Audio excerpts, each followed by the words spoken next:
Optimind, donc une start-up qui est d'abord spécialisée en négoce de produits d'éclairage LED horticole pour les particuliers, HorticoLED, développe pour les professionnels une solution intelligente et connectée pour l'optimisation des cultures maraîchères et horticoles à travers l'utilisation de lumière et d'intelligence artificielle. On vous écoute.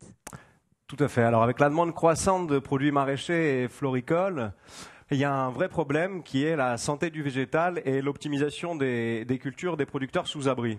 Et pour nous, une partie de la réponse, c'est la lumière, parce que la lumière permet d'améliorer les rendements, de contrôler la morphologie des plantes, mais aussi d'améliorer la qualité de la production et de diminuer les intrants phytosanitaires pour nous amener à une industrie plus compétitive et plus propre.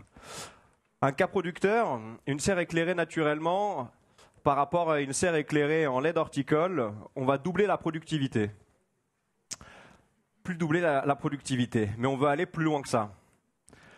C'est pour ça qu'on a imaginé des modules d'intelligence artificielle avec des académiques pour suivre le développement des cultures et pouvoir améliorer automatiquement les performances de production pour suivre les indicateurs de croissance, repérer les pathogènes et appliquer des longueurs fines sur des problèmes donnés, en fonction aussi des objectifs producteurs.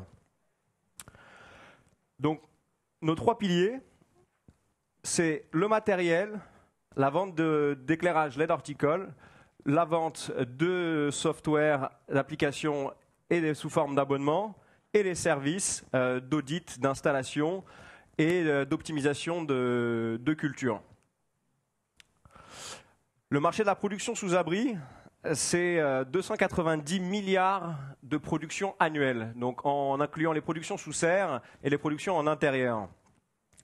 La LED horticole, c'est un marché d'un peu moins de 2 milliards d'euros, là où aussi la data dans les productions agricoles indoor représente plus de 2 milliards d'euros, sachant que les producteurs sont capables de dépenser entre 5 centimes du mètre carré et 6 euros du mètre carré, en fonction si on fait de la salade à Nantes ou du cannabis aux États-Unis. Donc avec l'utilisation de la data, on peut atteindre 20% d'augmentation de la productivité. Et 90% des producteurs sont positifs sur le fait qu'ils puissent augmenter leur production grâce à l'utilisation des data. Donc voilà le concept. On a les LED horticoles comme point d'entrée des données capteurs vidéo, intégrant un système distribué d'intelligence pour le traitement des images issues de ces caméras vidéo. On a des modules d'intelligence, donc ces modèles d'intelligence qui sont intégrés directement dans les éclairages, avec une partie qui peut être sur la solution cloud en fonction de la balance de charge des dispositifs. On utilise la blockchain pour garder une trace de la donnée, la véracité des informations qu'on peut retirer de ces capteurs. Et l'objectif étant de proposer des modèles de culture pour l'industrie agronome. Donc nos cibles, c'est les sériculteurs, tout ce qui est producteurs sous abri, donc ferme urbaine, et on souhaite s'adresser aux coopératives agricoles. Donc on est actuellement en discussion avec une grosse coopérative pour mettre en place un projet pilote utilisant cette technologie. La distribution, on souhaite la faire en direct à travers des demandes spontanées sur notre site internet et des appels d'offres. On a déjà développé sur l'activité de négoce un réseau de distributeurs de plus d'une centaine de points de vente en France, enfin plus de 200 points de vente en Europe. Et on souhaite développer des partenariats avec les coopératives qui sont déjà en cours de formalisation.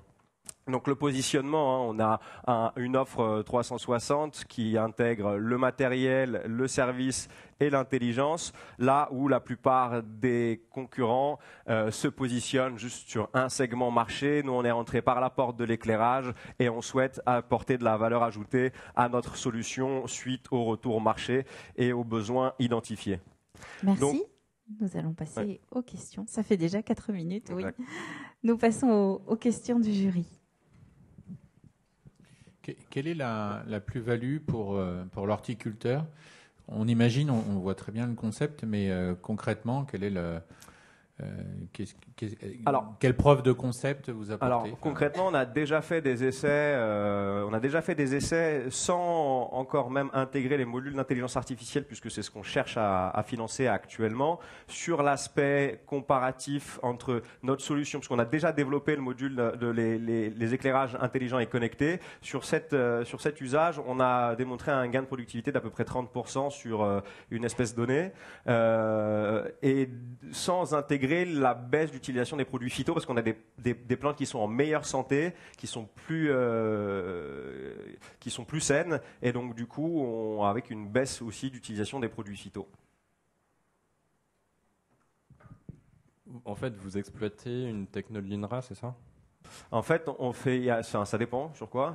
Il y a du codev qu'on fait sur les modules d'intelligence artificielle avec INRA et des universités. Et l'INRIA, du coup, c'est sur l'IA aussi. Et l'INRIA, on est sur un axe de projet aussi avec l'INRIA. Mais actuellement, les projets qui sont formalisés, c'est INRA et Université d'Angers sur la partie intelligence artificielle. Tout à fait, en codev, avec un postdoc. Y a-t-il des questions supplémentaires? Ouais, du coup, il y a des capteurs optiques. Capteurs vidéo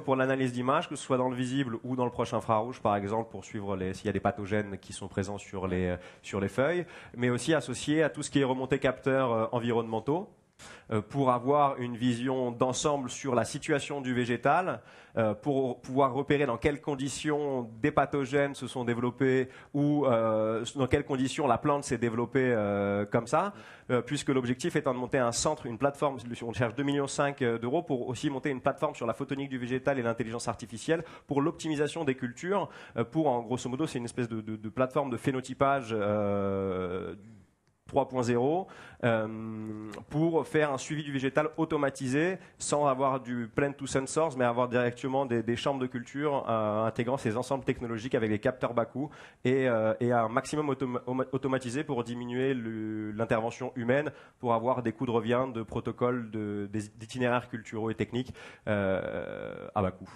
Donc du coup, tu es avec le GVS, le GNES, le GVS, ils font pas vraiment de phénotypage, ils font de l'inscription des variétés. Il y a un truc en plein champ. Plus que c'est. Ouais, c'est ça.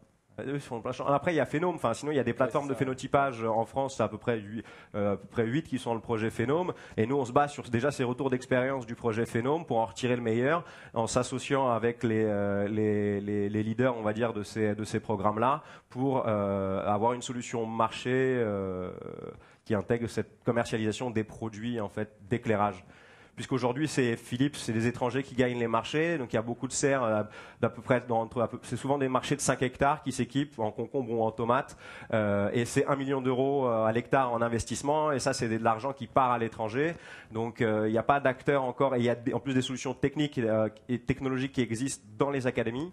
Et donc, l'idée, c'est d'intégrer cet ensemble de connaissances dans des produits pour les amener au marché. Là, on a déjà démontré une capacité de commercialisation sur les produits d'éclairage LED qu'on faisait de négoce à partir de la Chine.